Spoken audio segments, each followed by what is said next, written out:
நமச்சிவாய வாழ்க. நாதந்தாள் வாழ்க. இமைப்பொழுதும் என் நெஞ்சில் நீங்காதான் தாழ் வாழ்க. வாழ்க வளமுடன். அனைவருக்கும் இனிய வணக்கங்கள். நிகழும் ஸ்ரீ மங்களகரமான குரோதி ஆண்டு ஏப்ரல் மாதம் 14ஆம் தேதி ஞாயிற்றுக்கிழமை அன்று சஷ்டி திதியில் திருவாதிரை நட்சத்திரத்தில் அதிகண்டம் நாமயோகத்தில் தைதுளம் கரணத்தினில் மிதுன ராசியில் சித்தயோகம் கூடிய நன்னாளில் இந்த மகத்தான சித்திரை தமிழ் வருட புத்தாண்டு பிறக்கிறது. சித்திரை மாத கிரக நிலைகளை பார்க்கும்போது மேச ராசியில் குருவுடன் சூரிய பகவான் உள்ளார். கன்னி ராசியில் கேது பகவானும், மீன ராசியில் புதன், சுக்கிரன், ராகு பகவான் உள்ளனர். கும்பராசியில் சனி பகவானும் செவ்வாய் பகவானும் உள்ளனர். இந்த ஆண்டு சித்திரை மாதத்திலேயே குரு பகவான் 12 ஆண்டுகளுக்கு பிறகு ரிஷபராசிக்கு இடப்பெயர்ச்சி ஆகிறார். 30 ஆண்டுகளுக்கு பிறகு சனி பகவான் மீனராசி சென்று ராகுவுடன் இணைய போகிறார். பிறக்க போகும் குரோதி தமிழ் புத்தாண்டில் 2 கிரக உச்சத்தையும் ஒரு நீசபங்க ராஜயோக கிரகத்தையும் தன்னுடைய கோச்சாரமாக கொண்டுள்ளது. சூரியன் குரு இணைவு மிகுந்த நன்மை தரும். ஆனால் ராகு, உச்ச சுக்கிரன், புதன் சேர்க்கை கொஞ்சம் திகிலாக உள்ளது. அதேபோல் சனி செவ்வாய் சேர்க்கையும் நன்மை தருவதாக இல்லை. எனவே இந்த வருடம் நன்மை எவ்வளவு அதிகம் உள்ளதோ அதே அளவு கெடுதலும் உள்ளது. எனவே அவரவர் குடும்ப பெண்களையும், இளைஞர்களையும், குழந்தைகளையும் நீங்கள்தான் பத்திரமாக பார்த்துக் கொள்ள வேண்டும். இதில் ஒன்றை சொல்லியே ஆக வேண்டும். நினைப்பதை நல்ல செயலாக நினையுங்கள். ஏனெனில் கொஞ்சம் கோக்குமாக்கு யோசனை எட்டி பார்க்கும். வேறென்ன, ஒரு துணையை செட்டப் பண்ணலாமா என்று ரொம்ப நாளாக மனதில் ஓடிக்கொண்டே இருக்கும். இந்த மாதிரி விளங்காத யோசனைகள் எல்லாம் வேண்டாம். செல்வம் செல்வாக்கு பெருக, நல்ல நட்பு கிடைக்க, முயற்சிகளில் முன்னேற்றம், வாழ்வின் அபிவிருத்தி என இவை சார்ந்து சிந்தனை செய்யுங்கள். இந்த வருடம் அத்தனையும் நடக்கும். நல்லன எல்லாம் கைகூடி வரும். மீனராசி அன்பர்களே, இந்த ஆண்டு குரு பகவான் 3ஆம் வீடான தைரியஸ்தானத்தில் ஆண்டு முழுவதும் பயணம் செய்ய போகிறார். குரோதி ஆண்டின் குருவின் பார்வை உங்கள் ராசிக்கு 7, 9, 11ஆம் வீடுகளின் மீது விழுகிறது. 3ஆம் பாவமான தைரியம், சகோதரம், வீரம் எனப்படும் 3ஆம் வீட்டில் பயணம் செய்யும் குருவினால் உங்களின் தைரியம், தன்னம்பிக்கை அதிகரிக்கும்.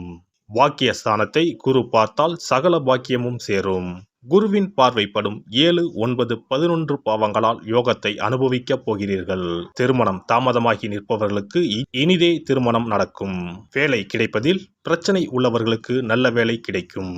9ஆம் வீடான பாக்கியஸ்தானத்தை குரு பார்க்க போவதால் நீண்ட நாட்களாக நீங்கள் ஆவலுடன் எதிர்பார்த்த பதவி, பட்டங்கள், பூர்வீக சொத்துக்கள் பரிமாற்றம், புது முயற்சிகள் எல்லாம் கைகூடி வரும். லாபஸ்தானத்தை ராசிநாதன் குரு பார்க்க போவதால் பொருளாதார நிலை திருப்தி தரும். செய்யும் தொழில் வளர்ச்சி அடையும்.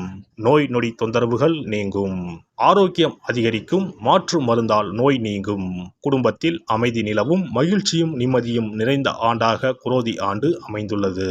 குரோதி ஆண்டு முழுவதும் சனி பகவான் உங்கள் ராசிக்கு விரயஸ்தானத்தில் இருக்கிறார்.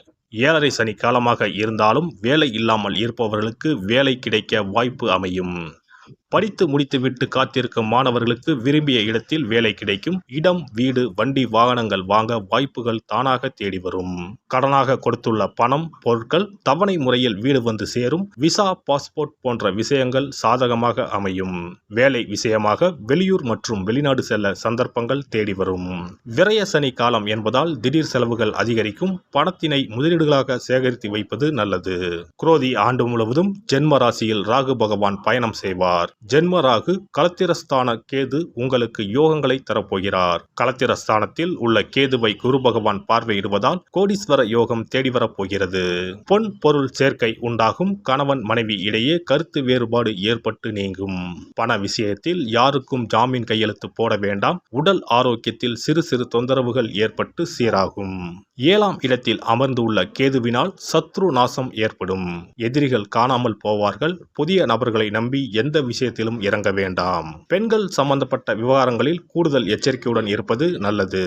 குரு பகவானை பார்வையிட போகும் கேது ஆன்மீக பயணத்தை ஏற்படுத்துவார். தொழில் வியாபாரத்தில் லாபம் அதிகரிக்கும். வேலை செய்யும் இடத்தில் மதிப்பு மரியாதையும் கிடைக்கும். குரோதி ஆண்டில் மீன ராசியில் பிறந்தவர்களுக்கு கோடீஸ்வர யோகம் தேடி வரப்போகிறது. சனி செவ்வாய் சேர்க்கைக்கு ஞாயிற்றுக்கிழமை அன்று தங்கரளி பூமாலை, ஆரஞ்சு பழம் இவற்றோடு அகல் விளக்கில் மஞ்சள் துணியில் 21 மிளகை மூட்டை கட்டி நெய் ஊற்றி மஞ்சள் திரி போட்டு பைரவருக்கு தீபம் ஏற்றி வழிபடவும். சிறப்பு பரிகாரம். செவ்வாய் தோஷம் நீங்க செய்ய வேண்டிய பரிகாரங்கள் என்னென்ன, வழிபட வேண்டிய தெய்வம் யார் என்பதனை பற்றி காண்போம். நவ கிரகங்களில் சூரியனுக்கு அடுத்தபடியாக செயல் ஆற்றல் உள்ள கிரகம் செவ்வாய்.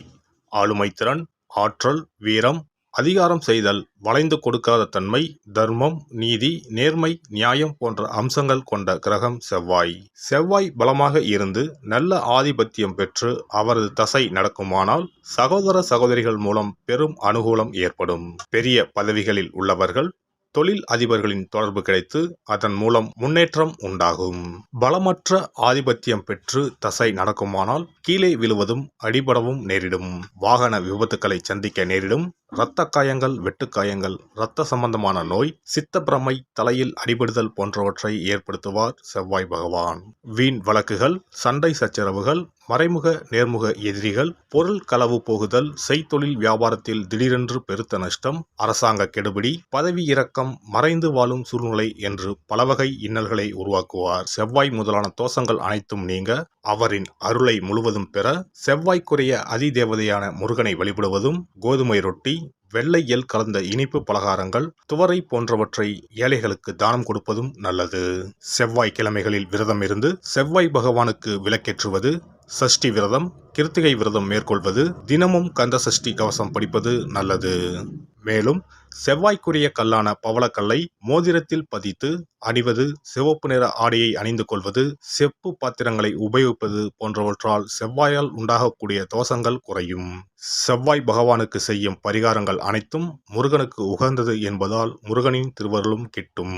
திருமண வாழ்க்கையில் செவ்வாய் பகவானுக்கு முக்கிய பங்கு உண்டு. திருமணத்துக்கு வரன் பார்க்கும்போது பிள்ளைக்கோ அல்லது பெண்ணுக்கோ செவ்வாய் தோஷம் இருக்கிறதா என்றுதான் முதலில் கேட்பார்கள். அந்த அளவுக்கு செவ்வாய் தோஷம் மிகவும் முக்கியமானதாக பார்க்கப்படுகிறது.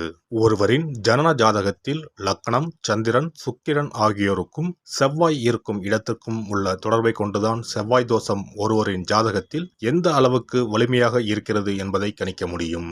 செவ்வாய் தோஷம் இருக்கிறது என்றால் நம்பிக்கையோடு மிக எளிய பரிகாரங்களை செய்வதன் மூலம் தோஷ நிவர்த்தி பெறலாம். செவ்வாய் தோஷம் என்பது திருமண தடையை ஏற்படுத்துவது மட்டுமல்லாமல் மேலும் பல இடையூறுகளையும் ஏற்படுத்தும். எனவே செவ்வாய் பகவானை செவ்வாய் தோறும் செவ்வாய் ஹோரையில் வழிபடுவதும், செவ்வாய்க்குரிய கடவுளான முருகப்பெருமானை 9 நெய் தீபம் ஏற்றி வழிபடுவதும் செவ்வாய் தோஷத்தினால் ஏற்படக்கூடிய அசுப பலன்களின் தாக்கத்தை பெரிதும் குறைக்கும் என்பது ஐதீகம். செவ்வாய் தோஷம் ஒருவருக்கு இருந்து ஒருவருக்கு இல்லை என்றால் திருமணம் செய்யக்கூடாது என்பது சாஸ்திரம். இருவருக்கும் இந்த தோஷம் இருந்தால் திருமணம் செய்து வைக்கலாம் என்று சிலர் சொல்வார்கள். ஆனால் பொதுவாக தோஷம் ஒருவருக்கு இருந்தாலும் சரி அல்லது இருவருக்குமே இருந்தாலும் சரி, தக்க ஜோதிடர்களை ஆலோசித்து முறைப்படி பரிகாரங்கள் செய்வதுதான் சரி. செவ்வாய் தோஷத்தால் திருமண தடை உள்ளவர்கள் வைத்தீஸ்வரன் கோவிலுக்கு வந்து அரசமரத்தடி விநாயகர் ஆதி வைத்தியநாதரை வழிபட்டு ஆலமரத்தை சுற்றி வர வேண்டும். வைத்தியநாத சுவாமி, தையல்நாயகி அம்மன், செவ்வாய்க்கு அதிதேவதையான முருகப்பெருமானை வழிபட வேண்டும். சன்னதியில் உள்ள செவ்வாய் பகவானுக்கு சிகப்பு வஸ்திரம் சாத்தி அபிஷேகம் செய்து பரிகாரம் செய்ய தடைகள் நீங்கும். இந்த வீடியோ பதிவு உங்களுக்கு பிடித்திருந்தால் லைக் பண்ணுங்க, கமெண்ட் பண்ணுங்க, ஷேர் பண்ணுங்க, மறக்காம சப்ஸ்கிரைப் பண்ணுங்க, பக்கத்துல இருக்கிற பெல் பட்டனை கிளிக் பண்ணுங்க. நன்றி, வணக்கம். ஓம் நமச்சிவாய. சிவாய நம.